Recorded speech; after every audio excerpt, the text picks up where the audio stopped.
All right, let's go. So good evening, everyone. My name is Jordan Bolt. I'm the Executive Director here at the Vancouver Farmers Market, and I am just excited to welcome you to our 2022 vendor orientation for the year. We got a few returning folks I see on the Zoom with us, and a lot of new faces, which we're really excited about. A couple quick housekeeping things for you. If you're new to Zoom, if you go ahead and if you get a chance to just go ahead and mute yourself, that'd be great. That way we don't have anyone talking over other folks.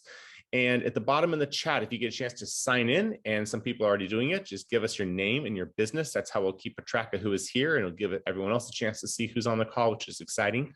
And give all of our new vendors and returning vendors a chance to get acquainted.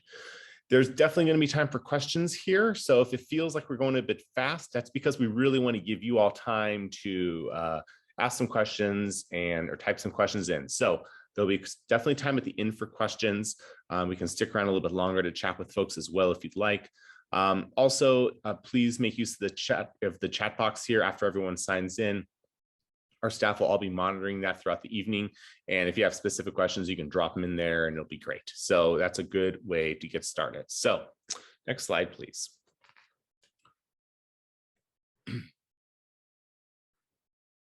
So you just met me. I'm Jordan. Aaron Timmerman is our Director of Operations. Stephanie Haynes, who you'll hear from here in a little bit, is our Partnerships and Programs Manager. Kate Rudink and Abby Ketchum are both Market Managers, and you'll get to know the both of them really well this year, I'm sure. And Katrina Johnston is our Bookkeeper, who couldn't join us tonight, but she is the person who makes sure everyone gets their token checks on time, and you'll learn about and make sure everything is taken care of. So you want to be on her good side. She's a great lady, and you all get a chance, I'm sure, to interact with her this season. So that's our team. We're also overseen by a board of directors, and it right now is a mixed board of community members and vendor members. So on the vendor side, at the market, you'll get to meet Michael Sullivan with Ingham Nursery. He's been to the market for years. Kim Rolfing with Fuse for You is one of our artisans. Marsha Irvin, who I see on the call here, is with Libby's Best Dog Bakery. Rebecca Kawanami, a longtime market vendor and board member, is with Riverway Foods. Jocelyn Stauffer is with Windy River Livestock.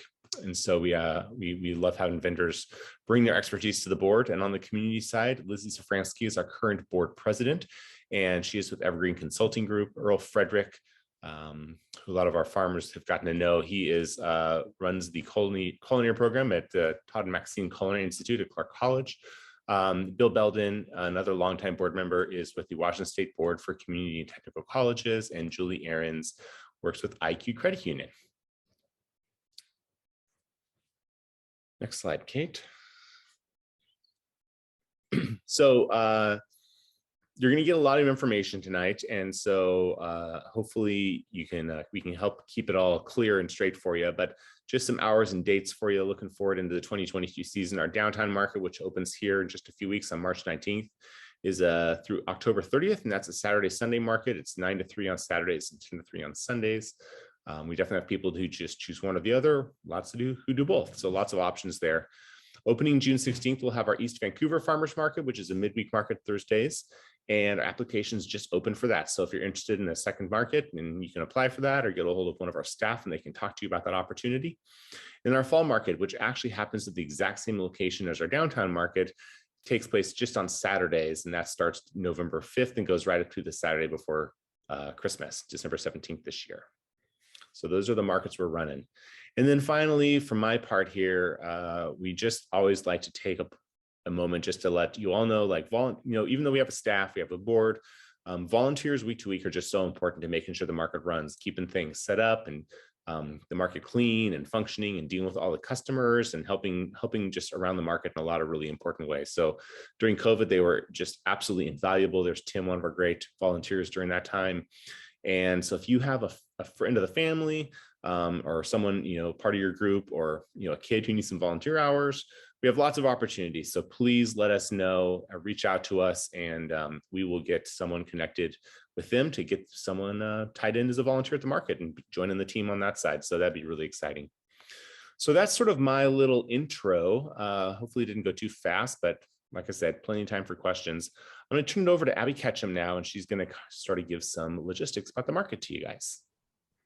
Awesome. Thank you, Jordan. Hi, everyone. I'm Abby. I'm one of the market managers. So these two things, this cell number and this email, are going to be incredibly important for you to know over the next market season. So the market cell, you can see here, this one is the thing that you're going to want to call if you have an emergency, like you're running late or you got sick and you can't come that morning, or if you have an urgent question and you can't find one of us. The market cell is going to be really important for you to know so that you can get a hold of us very quickly. Probably one of the quickest ways to get a hold of us at the market. This is the book-in email. You'll get very acquainted with it very soon. And this is where you will do most of your communications with us. This is where every week you'll get your stall assignment or important information that's happening at the market that week. This is also where you can ask any important questions that aren't as necessarily urgent.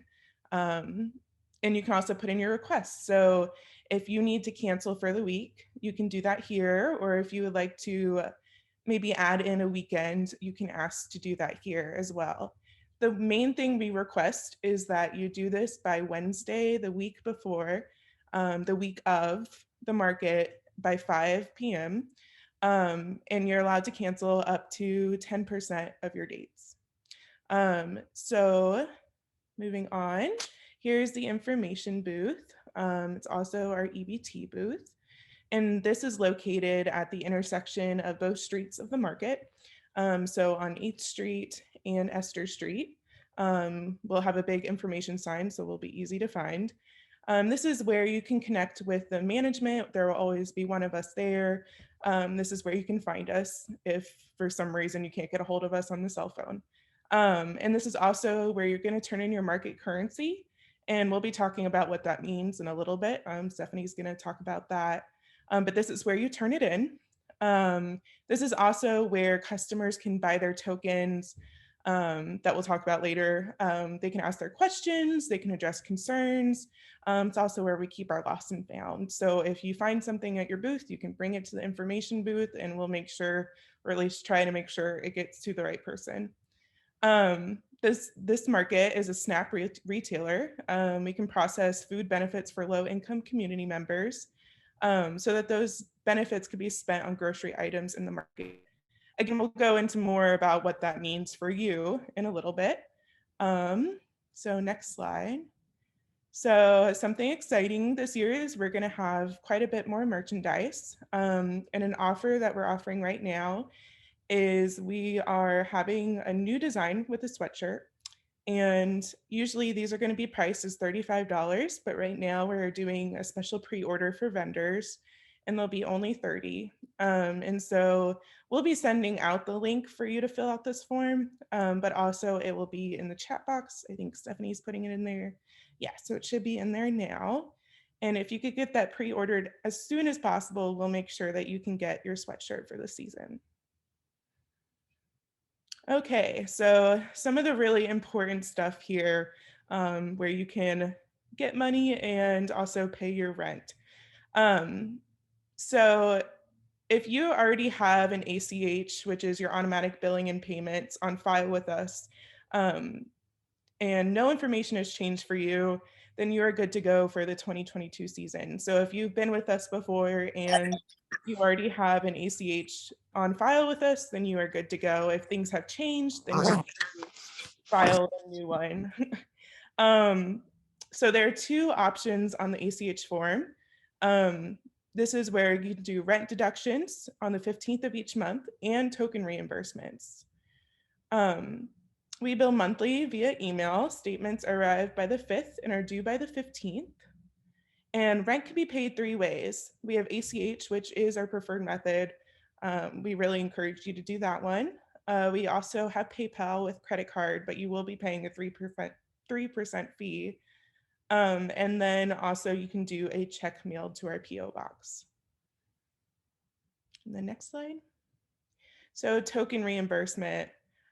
Tokens are turned into the information booth every weekend. All token quantities are verified by a staff member the following week. So all these tokens that are turned into us by you all, you'll have to count when you give it to us, but we'll also double check and make sure everything is correct. So you'll get exactly what you're owed with your tokens. ACH token reimbursements are posted to your account at least once a month. Paper checks are available upon request and must be cashed regularly. And lost checks have a $25 reprinting fee and will be applied to the check. And so if you have any questions, Katrina is going to be your go-to person. She is our person who handles all of our finances. And so this is the person that you would like to email if you have any questions about ACH or token reimbursement or any of those things. And so I'm going to pass it along to Stephanie. Awesome. Thanks, Abby. So I'm going to talk a little bit about market programs. And I'm also going to talk about market currency because a lot of the currencies play back into our programming at the farmers market. So we can go ahead to the next slide. And I'm just first going to talk about SNAP and EBT. A lot of vendors who have been with us a long time, or a lot of people might just know what this is, but we throw a lot of acronyms around there. So I just want to be super clear that everyone knows what this is. So Abby mentioned the market is a SNAP retailer. SNAP stands for Supplemental Nutrition Assistance Program, and it provides benefits to supplement the budget of low-income individuals and families so they can purchase food. You might have heard SNAP and EBT, those acronyms used interchangeably. EBT just stands for the actual electronic system that puts the benefits onto the payment card. So that just looks like a credit card. This is the program formerly known as food stamps, but it's been called SNAP for like 30 years or something like that. So SNAP Market Match is a program that is run through the Department of Health. There are over 114 markets in Washington state that have the same SNAP Market Match currency. And basically what it is, it provides SNAP shoppers an incentive to shop at the market. And what that incentive is $40 in matching dollars to SNAP shoppers every time they use their card at the market. And those extra dollars can be spent on just fruits and veggies. This is a really important program. And last year we had about $340,000 go through the market. So that equates to big dollars for farmers and also for food vendors. So just a really quick overview of how that works for the SNAP customer. The customer goes to the information tent, they swipe their EBT card for the amount they want to spend at the market. They are given tokens that equate to their SNAP dollars. And then we match them with the EBT dollars, the matching dollars, and those look like little coupons. And then they go out into the market and spend those tokens and those matching dollars at your booths if you have eligible products. And then you turn them in for your reimbursement that Abby just talked about. And I'm going to show you what these tokens look like when we get to the next. Okay, awesome. So I'm just going to briefly talk about some other programs at the market. MarketBox is our fairly new, we just started last year. It is a fruit and veggie subscription box program. So the market sells subscription boxes and then we purchase fruits and veggies and some other subscription items from multiple farm vendors in the market.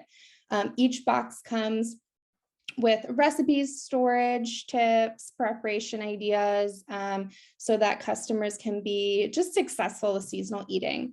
If I haven't reached out to you already and you are interested in selling produce to the market for this program, just reach out to me. And if you're just interested in learning more about it, definitely go to VancouverMarketBox.com. Market tours happen on Saturdays in the summer, June, July, and August. They're a free 1-hour shopping tour. We offer them in English, Russian, and Spanish. For SNAP and low-income shoppers at downtown, we also offer them at East Vancouver. And the goal of this program is just to help those shoppers feel really comfortable and confident shopping at the market and using their tokens and vouchers. And some other fun things. Every year we have a kids market and a kids holiday market, and this is an opportunity for kids to become market vendors for a weekend. And they can sell fruits or veggies they've grown or items they've handcrafted. If anyone knows a creative kid, definitely get them involved. Our kids market is going to be in August this year, and our kids holiday market is in December. Exact dates TBD. Just keep an eye out on our social media for the application for that, for if you know any awesome kids. And gleaning. So this happens on Sundays, June through October. Gleaning is a longtime partnership with the Clark County Food Bank. Every Sunday, volunteers come and collect donations of fruits, veggies, and really any other food items that might otherwise be wasted. And they donate them to local food pantries. So if it comes to the end of a Sunday and you just have some stuff you weren't able to sell or might otherwise go to waste, please flag down a gleaner and you can donate in that way.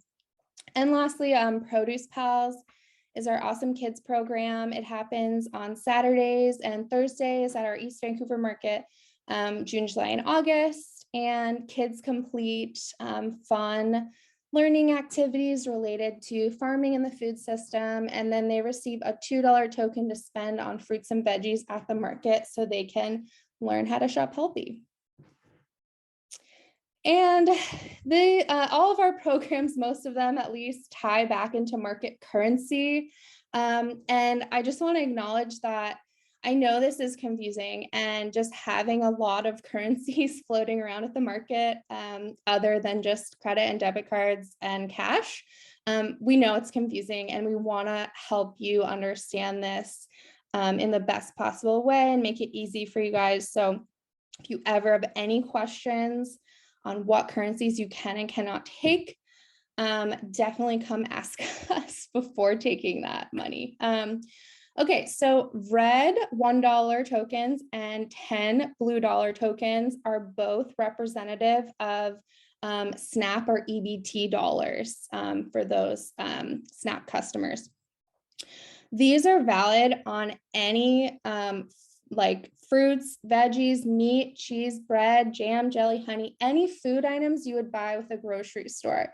They're not eligible for hot food items, and they're not eligible for artisan items. So just note that if you have hot food, if you have a hot food booth, if you have an artisan booth, you cannot accept these $1 and $10 tokens. They're only valid at the VFM. And they never expire. And note that we do not, you can't give change for these because it's a federal food assistance program. So vendors are just encouraged to help shoppers make exact change. And then these green $5 tokens down here represent a debit or credit transaction. Basically, if a customer, like if a vendor's card swiper goes down for the day or something, this is just like our backup plan. We also sell these sometimes as gift certificates. So a customer can come to the information booth with a debit or credit card, swipe it, and then we give them these in exchange. So these can be used on anything at the market, and change can be given and should be given. And they're only valid at the VFM, but they never expire. Please note that when you turn these back in at the information booth for reimbursement, a 3% fee is assessed on the green tokens. That's lower than your average credit card transaction fee, but we have to charge that to help cover the costs of the customer swiping the credit card at our booth, but there are no additional fees assessed with the red or the blue EBT tokens. Okay, and this slide is all of our other currencies, and all of our other currencies at the market are just for fruits and veggies. So if you're a farmer or you just sell fruits and veggies, just know that you can accept any currency at the market. But if you are, you sell other food items, basically just look out for these and know that you cannot accept them. These are our $1 market match bucks that I mentioned earlier. That's the matching program for SNAP users. They are like a paper dollar, and those are good for fruits, veggies, mushrooms, cut herbs, edible plant starts. Lucky for everyone, it says exactly what they are. They can be spent on the back of the coupon. So when in doubt, just look at that. And then WIC and Senior FMNP, Farmers Market Nutrition Program, $4 checks. This is a program, it's a federally / state funded program. And basically low income families and low income seniors, they get mailed these every year.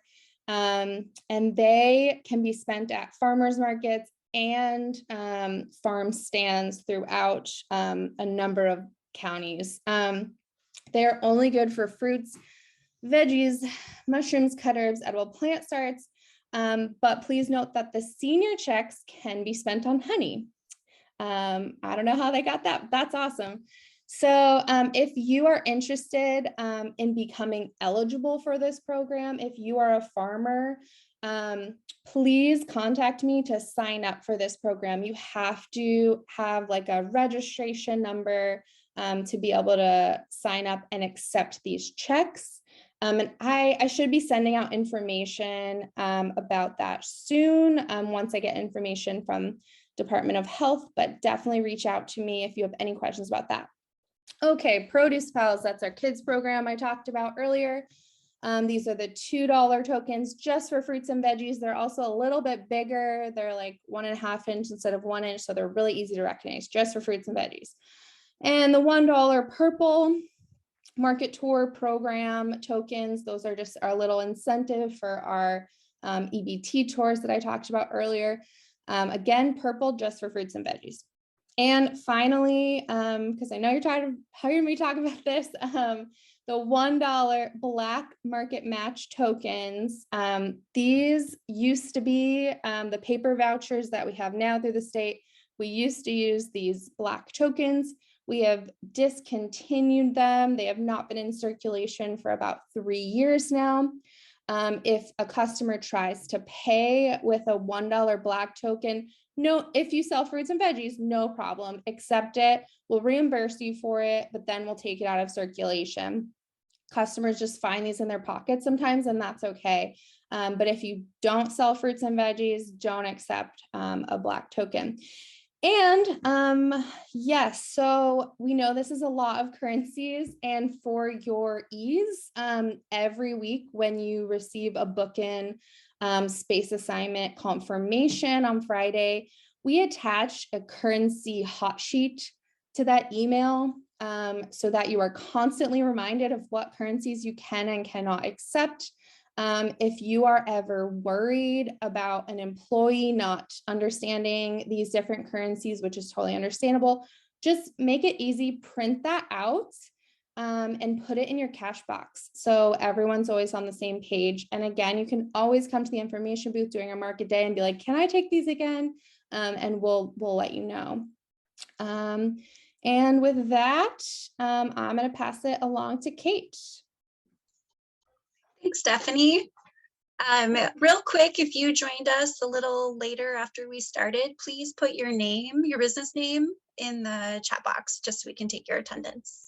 So I'm going to cover our market map and some loading etiquette to keep in mind. When you come to the market, please note that we want all vehicles to enter at the 8th and Franklin intersection. That's where that cute little green arrow dot is on the upper left-hand side of the map. When you come into the market, throw your flashers on, and the speed limit is always going to be 5 miles an hour. We have loading times on Saturday from 6 a.m. until 8:30 and Sundays from 7 a.m. until 9:30. We always close the street 30 minutes before the market opens. When you come into the market, please park on the left-hand side for unloading, and the right lane is always going to be for through traffic. And when you leave the right lane open, please make sure a large truck can fit through. We do have some larger vehicles that come into the market sometimes. When unloading, it's really important, especially this season, now that we're going back to a regular footprint, that you unload quickly, move your vehicle, and then return to set up for the day. On the flip side, in the afternoon, all vehicles again will all enter at that 8th and Franklin intersection. Vehicles sometimes will line up Franklin Street or down 8th Street. Throw your flashers on while you're waiting so people using those streets that are not affiliated with the market know that they can go around you. We will open the streets around 3:15 every afternoon, sometimes a little sooner, sometimes a little later, and that's all very dependent on customer foot traffic. So if it's a lovely, busy, bustling day and there's an event in the park, it might take a couple minutes longer, but we will let you in as soon as we can. And please note that vehicles are not to enter the market until we open the street. On the opposite end, loading out at the end of the day, please pack up and break down before you bring your vehicle in, especially now that we're returning to a regular footprint. We're going to have a lot of vehicles all coming in at the same time. And if you're not ready, it's going to occupy space for loading. We cannot guarantee that you'll have a space right in front of your booth. If you find that happens, take a loop, exit the market through one of the other 3 boundary points, come back in, and oftentimes one will open up near you. And with that, I'm going to go over our map real quick. Again, all vehicles need to enter at 8th and Franklin. The little star is where you can find the info booth for turning in tokens, asking questions, or if you just want to say hi. The blue boxes are all the restroom locations. And then you'll notice that we've got red little shopping basket boxes. Those are for our customer parking lots. Please don't park in these lots. We do recommend that vendors can use the street. Street parking is free on the weekend. And then after 8:15 on Saturday and 9:15 on Sundays, we do have an employee at the City Hall parking lot.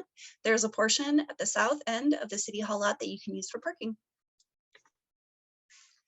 Well, moving along, we have an update to our handbook this season around fines and grievances. Basically, nothing has changed, but we last season were running into some vendors not following through on things that we were asking them not to do. Basically, no rules have changed, but it just clearly more defines what the market expects of vendors and what vendors can expect from us if we have an issue we need to address. Safety infractions will be taken very seriously. And ultimately, it's always going to start with a conversation. We're going to find you, we're going to talk about the issue, we're going to tell you a solution, and hopefully we can leave it at that. It's really important that everyone has a safe and fun market, and that's what we want everyone to do. So please be a good market neighbor, and if we need to talk to you about something, just hear us out. We'll go from there.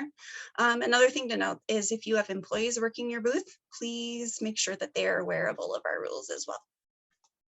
Here's just some examples we run into on a regular basis. There's leaving trash behind. That will definitely have a conversation with you. If you're driving the wrong way into the market or driving too fast, we're going to flag you down. And then lastly, tent weights. Tent weights are a liability issue if your tent's not properly weighted. All 4 legs must be secured. All tent weights need to be 25 pounds per leg. Here's some good examples of acceptable tent weights. A lot of the canopy companies make their own that can be filled with sand or water.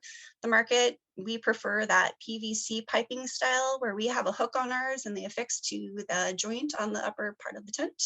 A lot of people will do like concrete filled buckets. One of our vendors uses kettlebells. That seems to work well. And then these disc style, as long as they're layered on appropriately, those can work too.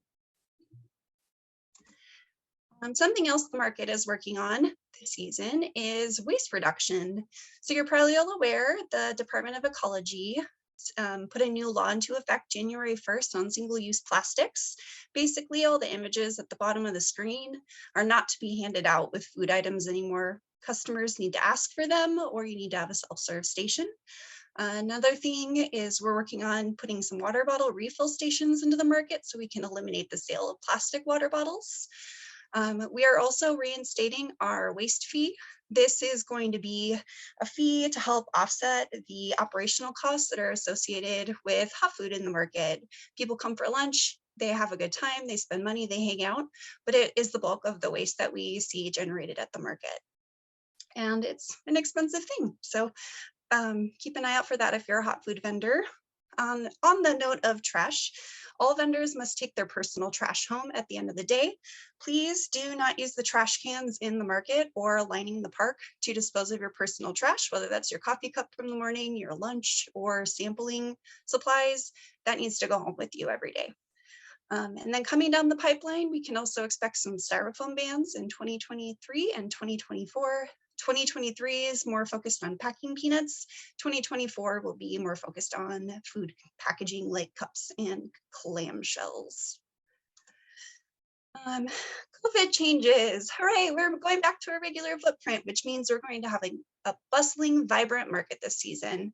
That also means that we're not going to have 6-foot spacing between our stalls. So please be mindful of your booth, your number, and if you're having trouble finding your location in the market, track down a market manager, give us a call, and the cell will help find you your home for the weekend. As far as keeping our customer and vendor community safe, we recommend that you have hand sanitizer for customer interactions. We ask that you regularly disinfect high-touch surfaces like your card reader, your tablets, your table. And then if you have a booth that invites customers in, please set it up for social distancing for safety. And then lastly, we get a lot of questions about a hand wash station. If you're a food vendor, a hot food vendor, you're sampling, or you're a farm, you do need a hand washing station. Basically, it's a insulated thermos that can hot hold water. It needs to have a continuous flow spigot so you can turn it on, wash your hands with the soap, dry them with the paper towel, turn the spigot closed with the paper towel, and then put your paper towel in your trash receptacle. Then you have your catch basin. In this case, it's a bucket underneath that catches your gray water. All right, and with that, I'm going to pass you along to Josh Williams. He's one of our vendors at the market with 2 angry cats, and he's got some tips and tricks for you.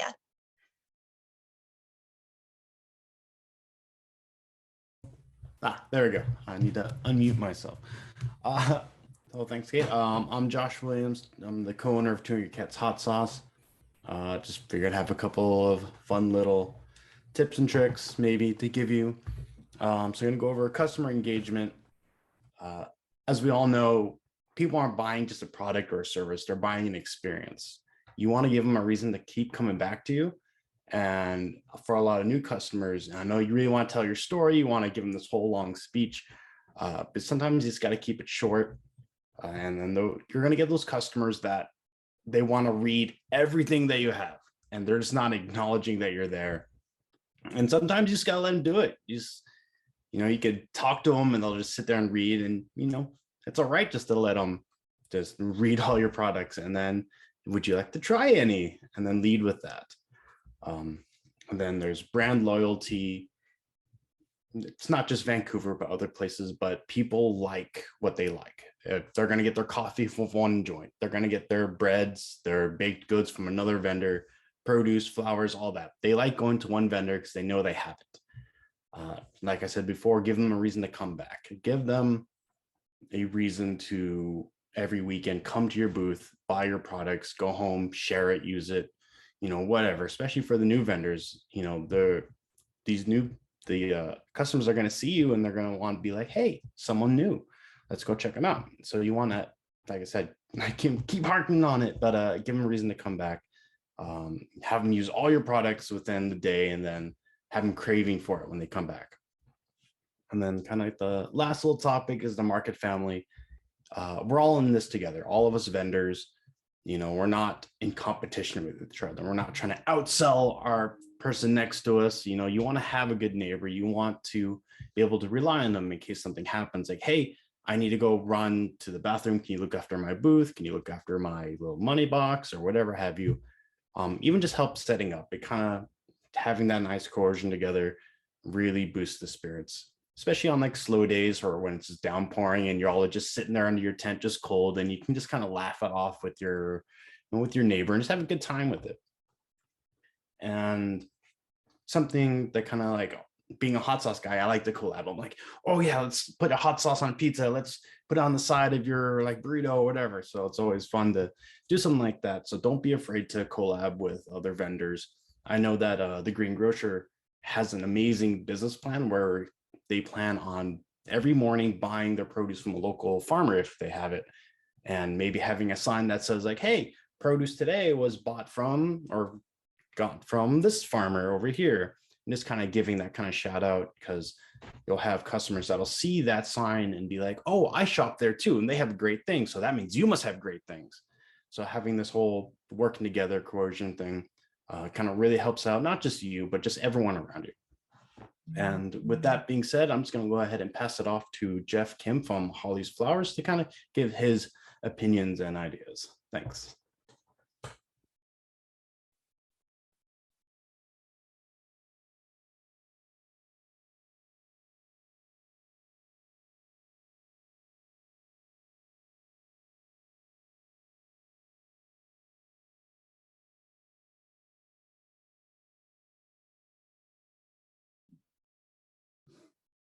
Jeff, are you here? I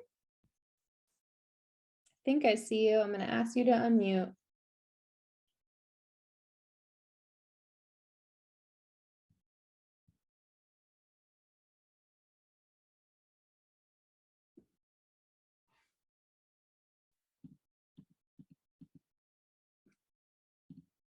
Maybe we should move on to Kathy.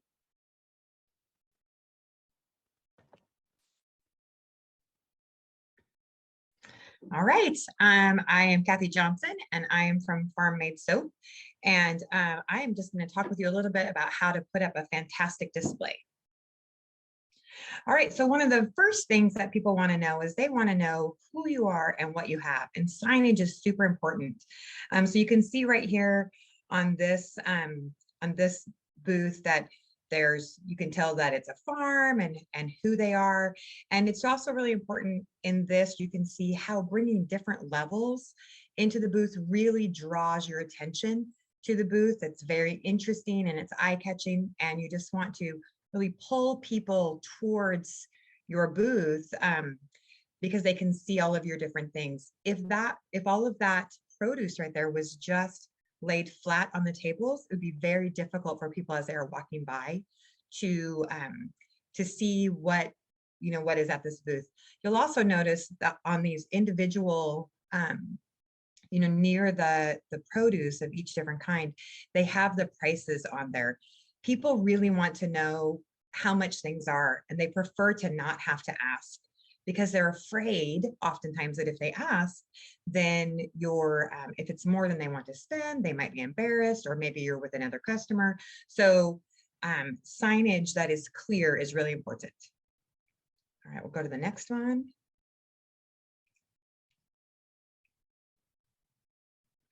Okay, so this one, as Kate and I have titled this one Room for Improvement, you can see that they have, clearly there's some lovely products in there, but it just looks really bare. One of the things that I forgot to say on that last booth is that it looks full, looks really full, because abundance sells. So in this booth, if they even just pulled their tables forward, so that you could just see immediately what they have, their whole booth would look fuller, and that would look, there would be abundance, and then there would be more levels as well. So I think that is pretty obvious on that one. And you can't really tell who they are, how much things cost. Do I really want to walk in there? There's not very much stuff. So I think you get the point with that one. Okay, and then if we look at both of these, you can see, so our booth is the picture on the top there, and we have many levels right there for people to be able to see without without having to lean over. And then we have clear signage on the top that tells exactly what prices are. You could also, depending on what your what your display is, be able to put the signage on each shelf. And then the same thing with the nut butter people here. It's very clear and it looks really full. And I just cannot stress abundance, abundance, abundance. Abundance sells, especially if you have a product that is not going to, to go to waste at the end of the day. Bring more, right? And who knows, maybe you'll sell it all. Wouldn't that be fantastic? But you really want to keep your booth looking full. I know sometimes the produce vendors will take their coals, maybe it's lettuce, and they'll take their coals and they'll basically put that underneath the other lettuce, let's say, that they're selling, so that it kind of fluffs that display up and makes it look fuller. Customers are funny people. They don't like to buy that very last item. So it's really important to keep it full, eye-catching, different levels. You'll also notice on the nut butter display that they do not have things right next to each other that are the same colors.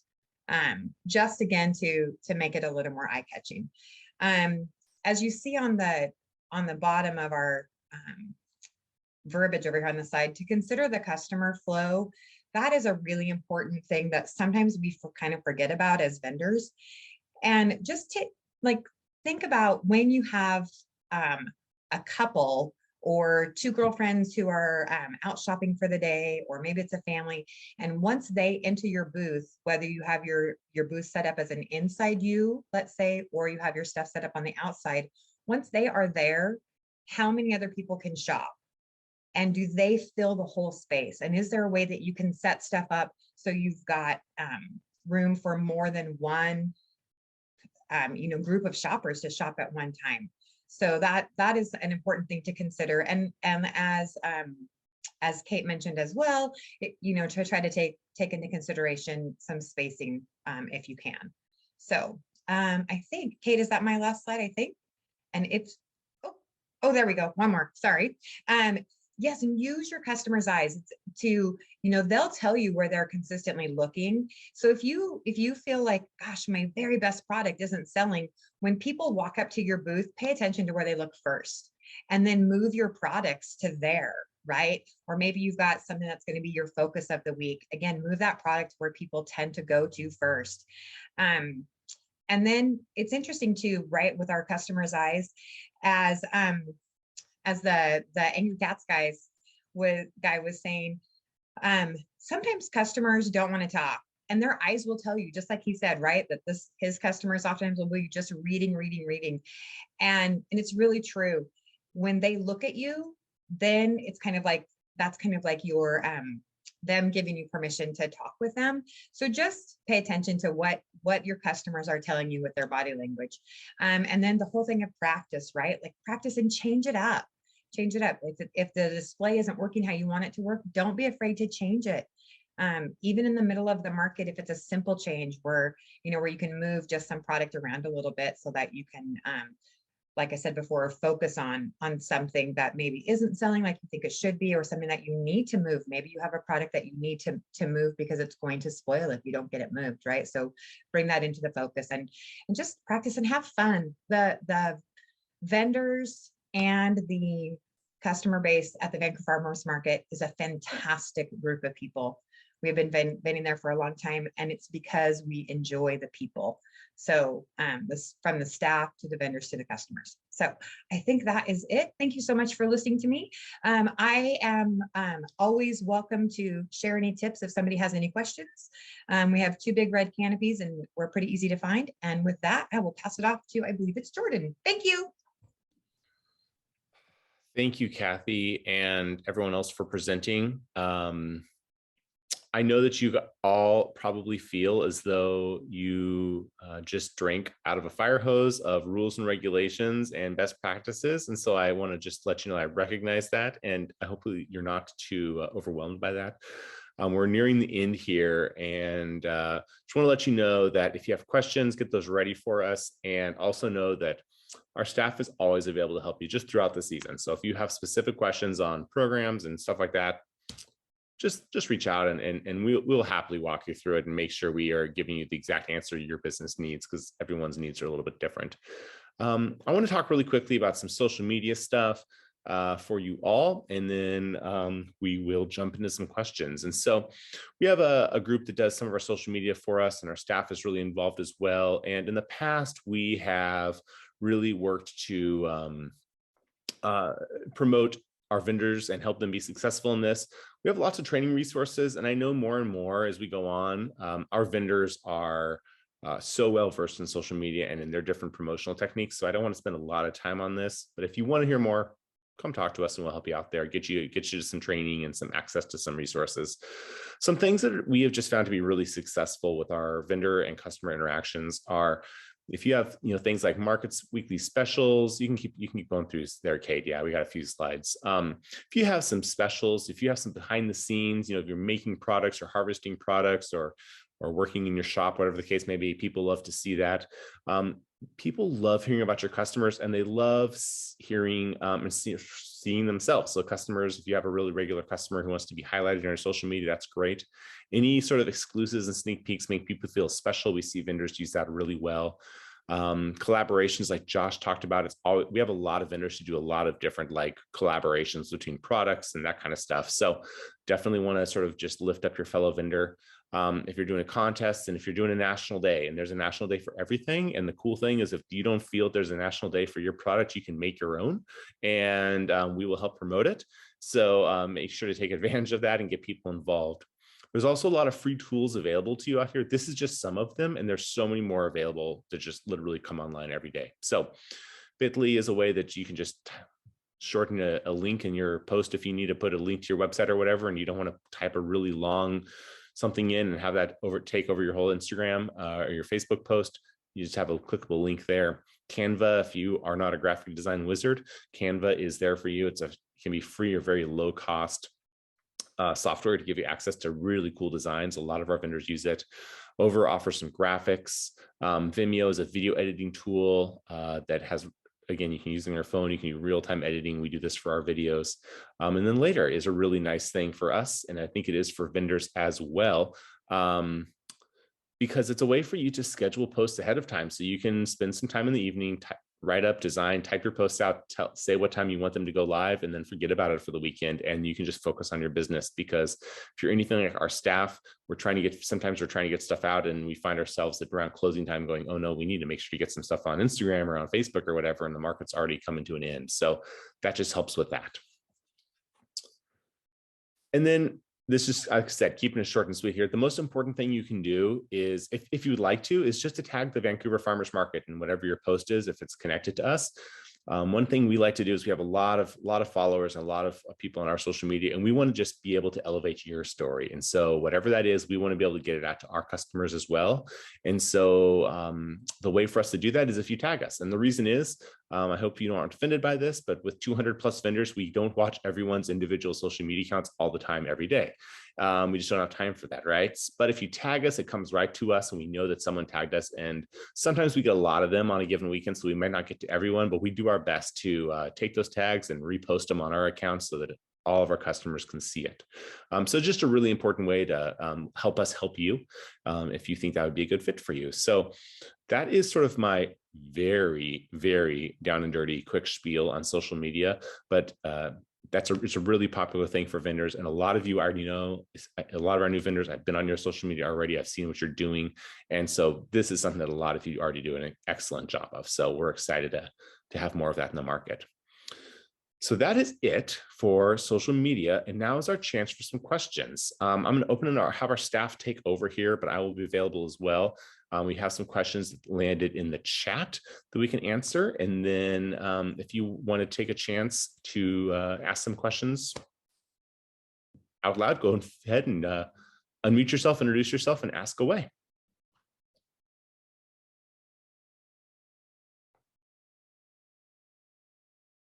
And if I get no questions, I'm assuming we did this great. Where do you sign up to pay stall rent?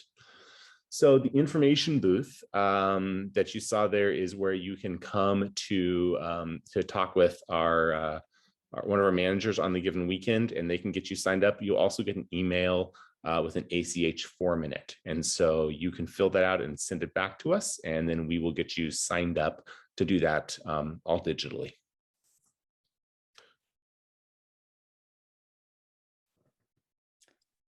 Yes, you must have a Washington State business license to attend the market before your first day. Someone asked, is a business license required? I'm trying to find any more questions. I have one. Sure, go ahead. I'm sorry, I'm not very good at this stuff, so I can't. This is Cam from Shador. And the question I have is, will we be having Easter bucks like we did with the Halloween bucks and such for the kids?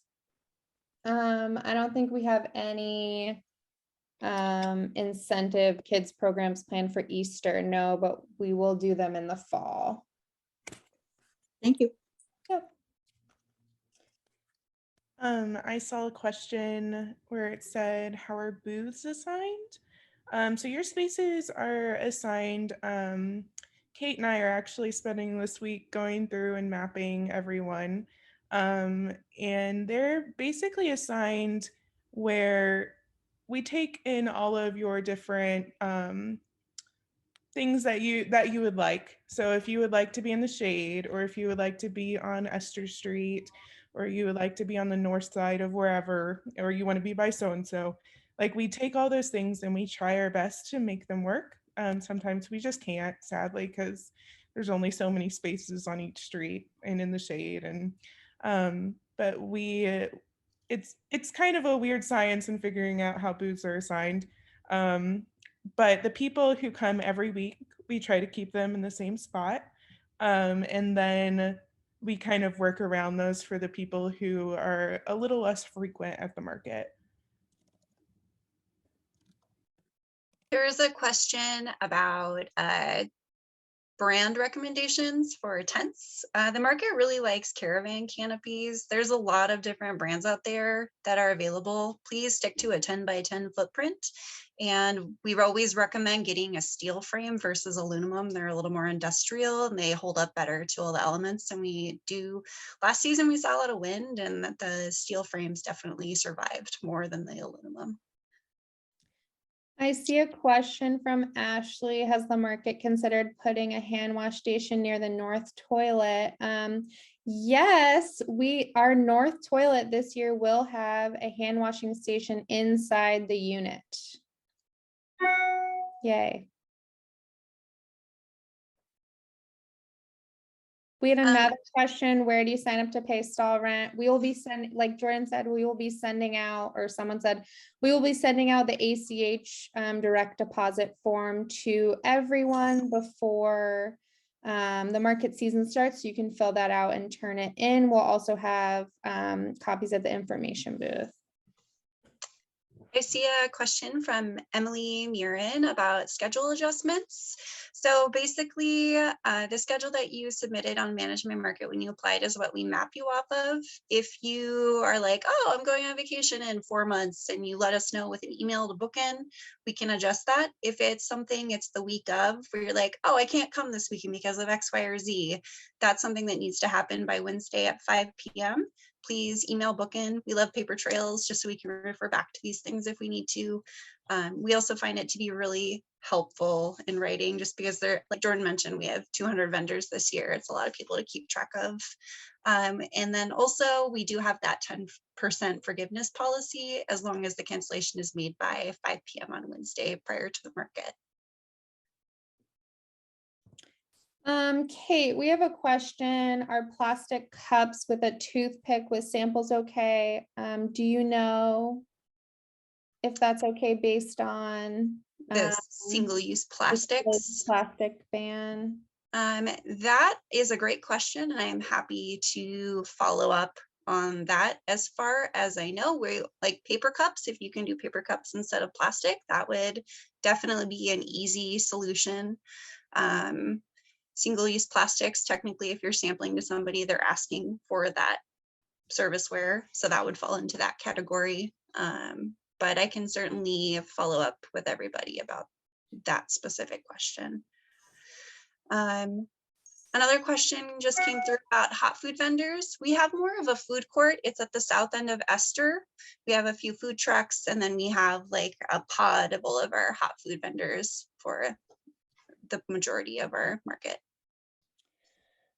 How and when will you learn where your booth assignment is? We're in the process of, our market managers are in the process of mapping for the entire season right now.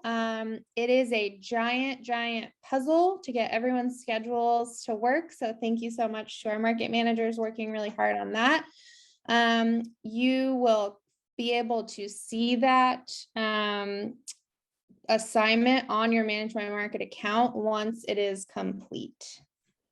We will also send out a stall assignment by Friday at noon before the market, and there will be a map attached to that. And that will also include loading instructions for the weekend, any special events in the park you need to be aware of, that sort of thing.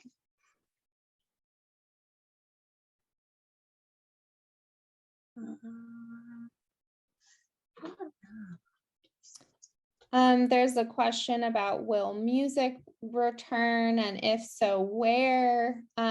We are working on, hopefully working on a plan to have music come back in some capacity this season. And if that happens, and hopefully it will be in the parking lot where our food trucks are located.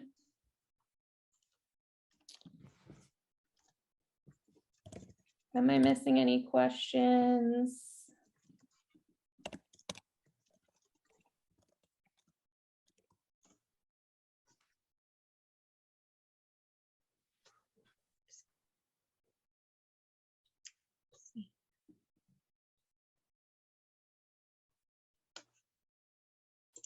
Can you hear? You're muted. Hello. Yes, what's your question? Yes, this is Don Perry of Don Perry Metal Art. Hi, Don. Do we have to have a canopy all the time if the weather's nice? Nope, you certainly don't. Okay, and are people actually allowed to walk into our space? It's been 2 years since I've been there, Yes, so it's. They are. Yeah. Yeah, I Okay. think it'll look pretty similar to when you left on. So it should be pretty similar to how things were when you were there. Okay, what about the sanitation stations? Do we need to have those? You're not required to have them. For those that like I think we mentioned earlier, like if you have an iPad or iPhone that people are using for point of sale systems or touch things that are maybe being touched a lot, we definitely recommend that people sanitize them if they're able to. But it's not a requirement anymore like it was with the state previously. Okay, great. Thank you, Jordan. Yeah, thank you, Don. One more. You Sorry, there? you're sorry, Don. You're no, okay. Go ahead. Yeah. What time can we be there on Saturday morning to set up? Kate, I'll pass it on to Kate. Literally is 6 a.m. Dawn. Staff does not arrive until 6 o'clock in the morning on Saturdays. Okay, perfect. Thank you, Kate. See you there, Dawn. I hope I will be there. Hooray. Jacob, Bye-bye.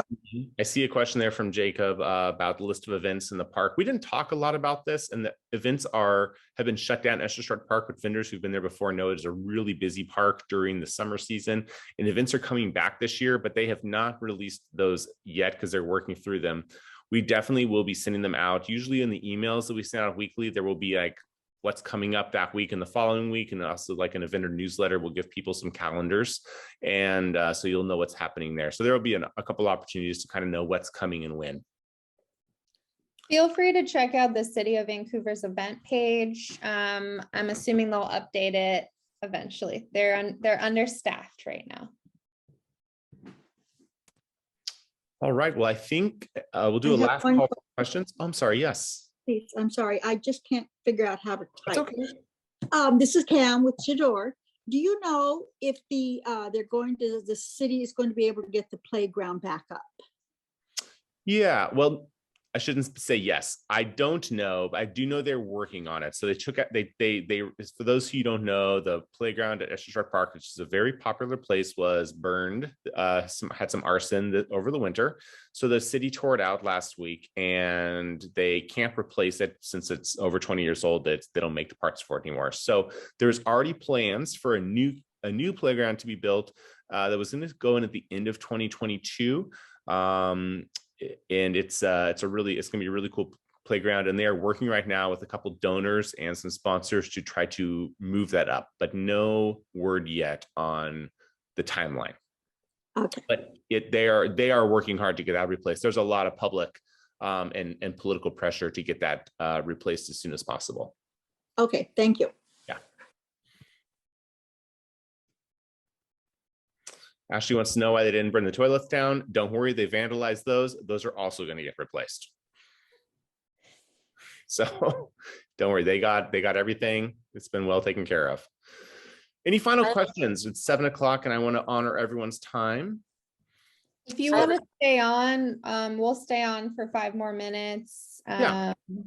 to answer any questions. But if you don't have a question, you're free to leave. Thank you so much, everyone, for being here. We'll see those of you who come on March 19th there. Please make a point to swing by our information booth and say hi to our staff. And we are excited to have a lot of new folks joining us this year, and it's going to be a good year in Vancouver. So have a great rest of your week, and we'll see you in a couple weeks. I have a question. Hello? Yes. Go ahead. I was calling to, I was wanting to know if you guys are going to have other juries or things like that. Are there going to be like juries on the street or anything like that at the info booth, anything like that for other people who are trying to get into the market later on? Or At this point, we don't do mid-season juries because right now we are going to be full for our market season. So if there's something like as an artisan you want to jury as in addition to your current product, we could see if we can make that work, but we don't do mid-season juries for new artisans mid-season. But there will be 2, like I said, we have our fall market in November and our East Vancouver market starting up here in the midsummer. So there will be opportunities there as well. And those are still in process. So people can still apply to those.